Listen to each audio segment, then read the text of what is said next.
안녕하세요. 델타 세무회계 이철구 세무사입니다. 2026년 8월 3일 정부가 2026년 세제 개편안을 발표했습니다. 이번 개편안에는 예고한 대로 종합부동산세와 양도소득세, 프리랜서 원천징수, 월세 세액공제, 법인세와 부가가치세까지 체감도가 큰 변화가 다수 포함됐습니다. 그중 가장 큰 변화가 있었고 관심도가 높은 부분은 역시 부동산 세제 개편안입니다.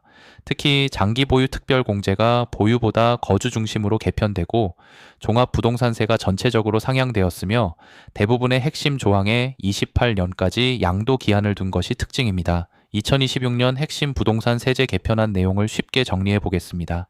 첫 번째, 1세대 1주택 장기 보유 특별공제 개편. 장기 보유 특별공제가 보유에서 거주 중심으로 대대적으로 개편됩니다. 보유 공제를 점진적으로 축소하다가 삭제하고 거주를 한 경우에만 공제를 해주게 되었습니다. 또한 공제 한도까지 생겼습니다. 1세대 1주택의 경우 2028년 양도분부터 축소된 보유 공제율을 적용하고 2029년부터 보유 공제는 폐지되고 거주 기간에 따라 연 8%, 최대 80%를 공제합니다. 주택 장기 거주 소득 공제 한도도 생깁니다. 2028년 20억 원에서 2029년부터 10억 원으로 줄어듭니다. 인별과 양도 물건별 공제가 있는데 부부간 공동 소유 등을 고려하여 양도 물건별 기준을 따로 만든 것 같습니다. 예를 들어 남편이 28년에 20억 한도를 다 사용해서 주택을 양도한 후 부부 절반 지분의 공동 명의인 소유주택을 또 양도한다면 남편의 지분은 연간 한도를 다 사용하여 공제받을 수 없고 부인의 공제 한도인 20억에서 지분 비율인 10억 원까지만 공제가 되는 방식으로 예상됩니다. 두 번째, 다주택자 장기보유 특별공제 개편. 다주택자의 장기보유 특별공제 역시 비슷하게 변경됩니다. 기존의 보유 1년당 2%씩 최대 15년 동안 30% 적용되던 비율이 28년 양도부터는 1%씩 최대 15%로 축소되고 거주와 비교해서 적용하게 됩니다. 2029년부터 3년 이상 보유하고 2년 이상 실제 거주한 기간에 대해서만 연 2%씩 최대 30%를 공제받게 됩니다. 사실상 임대만 하던 다주택자의 양도소득세를 중과 수준으로 대폭 상향했다고 봐야 합니다. 28년까지라는 임시기간을 두어서 거래 매물이 나오도록 유도했다고 보입니다. 세 번째, 주택 종합부동산세 기본 공제 금액 조정. 종합부동산세가 거주 여부에 따라 기본 공제액이 변화합니다. 현행은 1주택은 12억, 그 외 개인별로 9억이었습니다. 앞으로는 거주하는 1세대 1주택자는 14억 원으로 늘지만 비거주 1주택자는 9억 원으로 낮아집니다. 또한 다주택자의 경우 9억 일괄 적용이 아니라 거주하는 주택의 공시가격 비중에 따라서 적용됩니다. 종합부동산세 과세표준 계산식의 공정시장 가액 비율도 조정됩니다. 공정시장 가액 비율은 기본 70%로 올라가며 3주택 이상 또는 조정 대상 지역 주택 보유자는 2028년부터 80%가 적용됩니다. 따라서 모든 종합부동산세 납세자분들의 과세표준이 다른 조건에 아무 변화가 없어도 27년부터는 26년도보다 상향되게 됩니다. 네 번째, 주택 종합부동산세 세율 가액 기준 일원화 및 상향. 종합부동산세 세율 적용 기준이 변경됩니다. 주택수 기준은 없애고 가액 기준으로 통일이 되고 과세표준 12억 초과 구간의 세율은 점진적으로 상향됩니다. 2028년부터 주택수 구분을 없애고 과세표준에 따라 0.5에서 5%로 일원화됩니다. 특히 이 세율 개편안은 적용 대상이 명확해 보입니다. 대부분의 주요 수도권 소재 주택 보유자, 과표 6억 초과자의 기본 세율을 인상하고 이 주택 이하의 다주택자 세율을 대폭 상향했다고 봐야 합니다.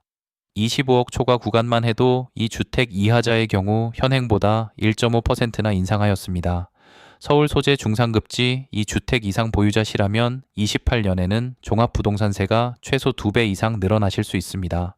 다섯 번째, 주택 장기 거주일 주택에 대한 양도소득세 기본 공제 상향. 10년 이상 거주한 양도가액 30억 원 이하 1세대 1주택은 양도소득 기본 공제가 250만 원에서 2,500만 원으로 확대됩니다. 장기로 거주하는 중상급지 이하의 1주택 양도소득세는 확실히 줄여주겠다는 의지가 보입니다.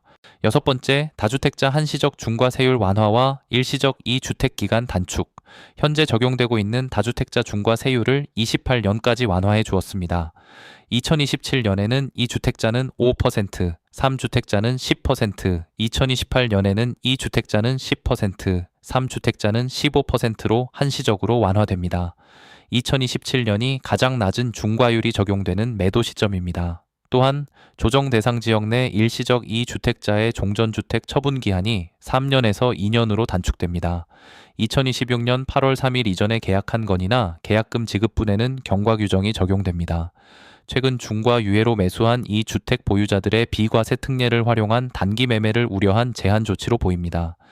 일시적 이 주택을 고려하시는 분들은 반드시 전문가와 상담해서 확인하실 필요가 있습니다. 7번째, 매입임대, 상생임대, 양도기한 신설, 중과 배제 혜택을 받던 장기 매입 임대 사업자 등록 아파트들에도 제한이 생겼습니다. 자동 말소된 조정 대상 지역 매입 임대 아파트는 중과 배제와 양도 기한이 설정됩니다.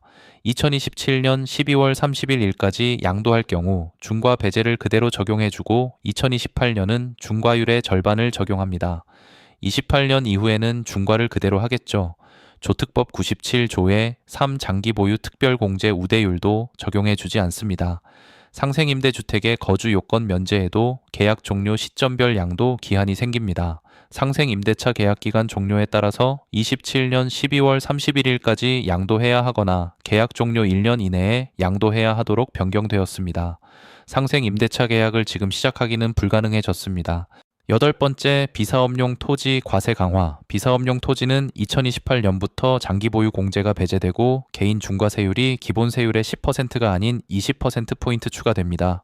법인의 추가 과세도 10%에서 20%로 인상됩니다. 이번 영상은 여기까지입니다. 영상이 도움이 되셨다면 구독, 좋아요, 알림 설정 부탁드립니다. 더 좋은 영상으로 찾아오겠습니다. 감사합니다.